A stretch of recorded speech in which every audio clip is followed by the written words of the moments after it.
Friends, ఈరోజు మసాలా కాకరకాయ కావాల్సినది కాకరకాయ. దాంట్లో మసాలాలకి కొబ్బరి, ధనియాలు, కారం, పసుపు, ఉప్పు. దీంట్లోకి ముందుగా పెట్టేసుకోవడానికి సాల్ట్.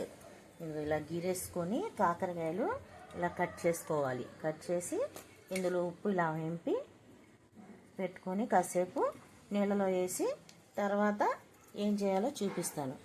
కాకరకాయలు ఉప్పు పట్టిన తర్వాత ఇలా నీళ్ళలో వేసి కాసేపు ఉంచేసి ఇలా బాగా పిసికి ఆయిల్లో వేసి వేపుకోవాలి. ఏం లేకుండానే అంటే ఆయిల్లో ఇవి నల్లగా అయ్యేదాకా వేపుకోవాలి.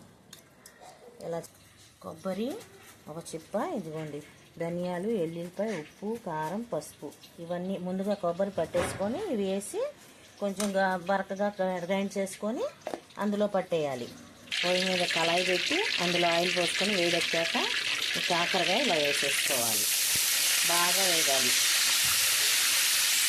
ఇలా వేసి మూత పెట్టి సిమ్లో వేగనిద్దాం కాసేపు. బాగా వేగిన తర్వాత ఆయిల్ నుంచి పక్కన తీసేసుకొని చల్లారనివ్వాలి. అప్పుడు మసాలా నింపుకొని ఇలా మసాలా అంతా దీంట్లో పట్టేసుకోవాలి.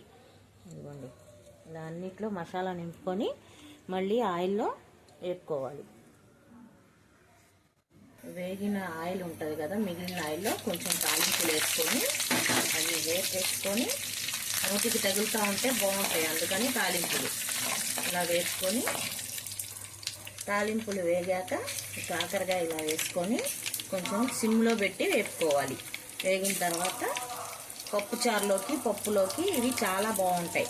మేము మసాలా కాకరకాయ అన్నాం, మీరు ఏమంటారో తిని కామెంట్ చేయండి. వేగాక ఇలా ఉంటాయి చూడండి. పప్పుచారులోకి నంచుకోవడానికి చాలా బాగుంటాయి. టేస్ట్ నచ్చితే లైక్ చేసి షేర్ చేయండి, సబ్స్క్రైబ్ చేసుకోండి, కామెంట్ చేయండి.